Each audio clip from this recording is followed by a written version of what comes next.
What is up YouTube, and welcome to this Liseys story episode 3 breakdown, recap and review. We continue on from last week with Dooley chasing down the manuscripts and Amanda stuck in her facility and also still inside what is known as the Booya moon.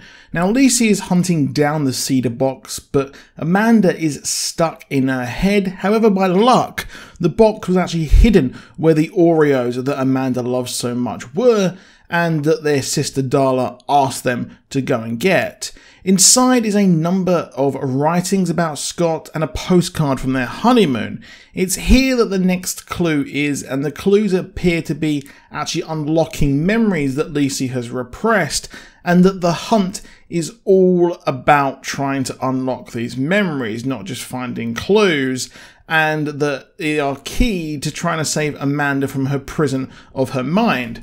In the past, the couple actually went to visit the hotel, and it was there that Scott finally spoke about his past and his family life that was far too traumatic for him to talk about up until now, but he finally reveals it, especially after cutting himself in the early days of their relationship as part of a blood ball. He reveals that his father was abusive to him and Paul, and we see how their father would cut them and make them perform dangerous tasks to get what he called the bad out, which is linked to demons. A demon being the similar thing we saw briefly at the end of the last episode.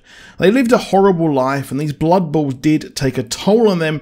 However, the brothers would have some reprieve when their dad was at work, and they would make their own ball hunts for fizzy drinks and sweets. Paul also wished their father was dead, but the brothers would visit the Booya moon, and this would actually become the setting for all of the novels, but renamed for the books, as Booya moon may have been a bit too childish. Now, his dad did take special interest in him, Scott that is, as he had the gone in him, and the Paul from his stories are also in this world. And while Liseys does believe this as just the ramblings of a child, well, the Paul does explain how he heals pretty quick, but his gone was far too much, and I think this is why he was actually in the world with Amanda, and he took special interest in her as he saw the gone in her. And this hunt is all done simply to save Amanda and unlock the memories that Liseys repressed.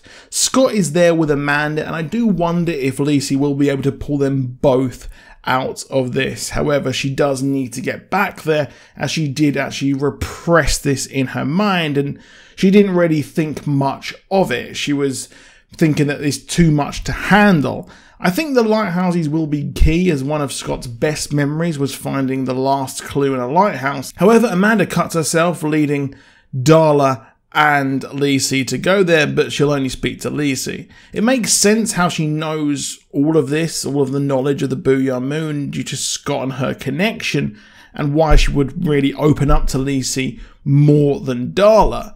It does sound like Amanda is in danger from what is called the Long Boys, and time is now of the essence. However, Dooley has smartly lured the police away and got into Liseys' house as her and Darla are chilling and drinking as he's taken the manuscripts, but she can tell something is amiss, leading to a confrontation next episode.